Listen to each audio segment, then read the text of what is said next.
Hello everyone, welcome you all. Today we are going to start our 7th chapter of civics class 10th outcomes of democracy. इस chapter में हम सब पढ़ेंगे कि democracy का outcomes क्या हुआ, रिजल्ट क्या हुआ. तो चलिए हेडिंग वाइज शुरुआत करते हैं और समझना शुरू करते हैं.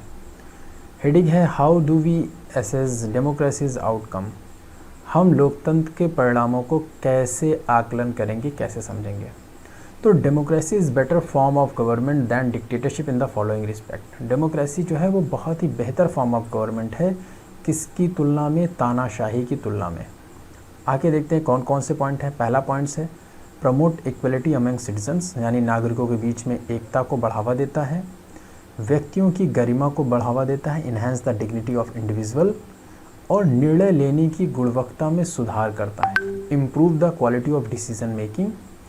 इसके अलावा विरोधों को हल करने के लिए एक विधि प्रोवाइड करता है, एक तरीका प्रोवाइड करता है. और allows rooms to correct mistake, यानी गलतियों को सुधारने की अनुमति देता है. अब आगे देखते हैं और कौन कौन से रिजल्ट हमको मिले डेमोक्रेसी से और कौन कौन से आउटकम्स मिले. आउटकम्स यानी रिजल्ट. लिखा हुआ democracy produce accountable, responsive and legitimate government. जो लोकतंत्र है वो जवाबदेह है, यानी जवाबदेह है, आंसरेबल है, उत्तरदायी है यानी रिस्पॉन्सिबल है, और वैध सरकार का निर्माण करती है यानी लेजिमेट है. तो लोकतंत्र जवाबदेह है, उत्तरदायी है, वैध सरकार का निर्माण करती है. लोगों को अपना शासक चुनने का अधिकार होता है. People have right to choose their rulers and they have control over the rulers. Citizens can participate in the decision making. Thus democracy produces a government that is accountable to the citizen and responsive to the needs and expectation of the citizen. नागरिक निर्णय लेने में भाग ले सकते हैं. इस प्रकार लोकतंत्र का एक ऐसा सरकार का निर्माण करता है जो नागरिकों के प्रति जवाबदेह होते हैं यानी आंसरेबल होते हैं, और नागरिकों की ज़रूरतों और अपेक्षाओं के प्रति उत्तरदायी होते हैं. डेमोक्रेसी इंश्योर भी करता है. Democracy ensure that decision making is based on the norms and procedure. लोकतंत्र यह सुनिश्चित करता है कि निर्णय जो लिया गया है वो मानदंडों और प्रक्रियाओं पर आधारित हो. इसलिए so a citizen who wants to know if the decision was taken through the correct procedures can find out this information, कि क्या सही प्रक्रिया के माध्यम से इसको लिया गया या नहीं. इस जानकारी का पता लगा सकता है. नागरिक जब चाहे निर्णय लेने में भाग ले सकते हैं. एक लोकतांत्रिक सरकार लोगों की अपनी सरकार होती है. जनता अपने द्वारा चुने गए प्रतिनिधियों द्वारा शासित होना चाहती है. People wish to be ruler by representative elected by them. अब आगे पढ़ेंगे इकोनॉमिक ग्रोथ एंड डेवलपमेंट. आर्थिक विकास और विकास. आर्थिक विकास कई कारणों पर निर्भर होता है. देश की जनसंख्या, उसका आकार, वैश्विक शक्ति, अन्य देशों से सहयोग, देश द्वारा अपनाई गई आर्थिक प्राथमिकताएं आदि, ये सारी चीज़ें होती हैं. सिंपल वर्ड में आपको बताया जा रहा है. Economic developments depend on the several factor, the countries population, global situation, cooperation from other countries. तो ये सारे पॉइंट होते हैं जो डिपेंड करता है कि देश का इकोनॉमिक ग्रोथ कैसा है. फिर democracies outcomes of economic outcomes of democracy, यानी इस डेमोक्रेसी से आर्थिक रिजल्ट हमें क्या मिला. The following point show in the relationship of democracy with economic growth and economic inequalities. इन सारे पॉइंट को आप लिख लेंगे.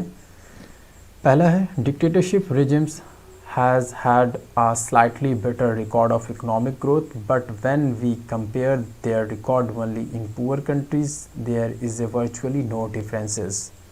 कहने को तो डिक्टेटरशिप जहाँ पर होती है वो इकोनॉमिक ग्रोथ में बेहतर होते हैं, यानी हम कह सकते हैं तानाशाही शासन का आर्थिक विकास तो थोड़ा बेहतर रिकॉर्ड रहा है, लेकिन जब हम केवल गरीब देशों में उनके रिकॉर्ड की तुलना करते हैं तो हमें कोई अंतर नहीं मिलता है. दूसरा, यहाँ से लिखा हुआ लोकतंत्र के अंदर कुछ उच्च स्तर की असमानताएं होती हैं. डेमोक्रेसी में कुछ डिफरेंस होते हैं, इनइक्वलिटीज़ होती हैं.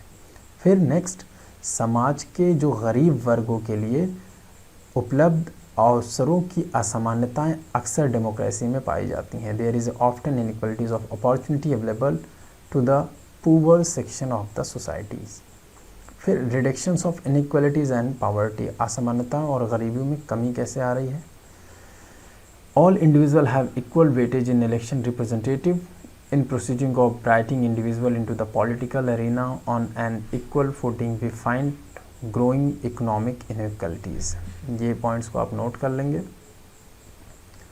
फिर पहला है a small number of ultra rich enjoy, अति अमीरों की कुछ छोटी सी संख्या, यानी बहुत ज़्यादा अमीर जो लोग हैं जिनकी संख्याएं बहुत कम है, पास धन आय का उनके पास अत्यधिक अनुपातिक हिस्सा होता है। यानी इंडिया में जो अमीर हैं, बहुत ज़्यादा अमीर हैं, वो कुछ ही लोग हैं। देश में कुल आय में इनका हिस्सा लेकिन बढ़ा होता है, कुछ ही लोग हैं। फिर नेक्स्ट पॉइंट लिखा हुआ है समाज के निचले तबके के लोगों के पास निर्भर रहने के लिए बहुत कम है, उनकी आय जो है, इनकम जो है वो घट रही है, has been decline.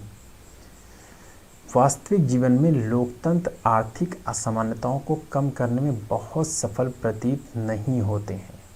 In actual life, democratic do not appears to be very successful in reducing economic inequalities. तो these are the important points जिसको आप नोट कर लेंगे अपना। फिर accommodation of social diversity, कैसे हम सामाजिक विविधताओं का कैसे एक समूह में इसको रखते हैं, ये पॉइंट है। द मेजॉरिटीज़, ये पढ़ लेंगे आप। No societies can fully permanently resolve conflicts among the different group, however we can learns to respect these differences.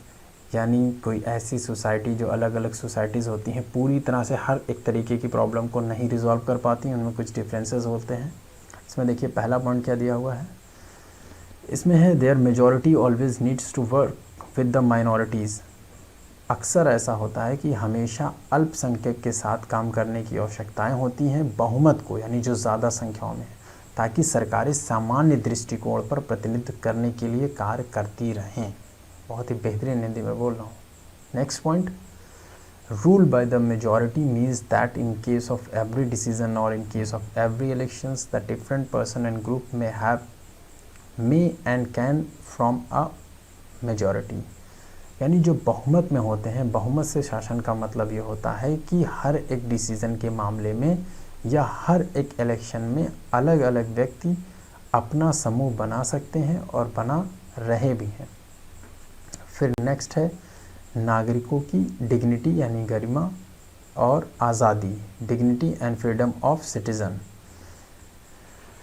देखिए इसमें है कि नागरिकों की गरिमा और स्वतंत्रता व्यक्ति की गरिमा और स्वतंत्रता को बढ़ावा देने में लोकतंत्र सरकार के किसी भी अन्य रूप में बहुत ही बेहतर है। अगर इसका कंपैरिजन करें तो बाकी सबसे ये बहुत ही बेस्ट है डेमोक्रेसी। महिलाओं की गरिमा का मामला ले लें, महिलाओं के लंबे संघर्षों के कुछ संवेदनशीलताएं भी पैदा अगर की जाती हैं तो महिलाओं का समान व्यवहार लोकतांत्रिक समाज के लिए आवश्यक तत्व है।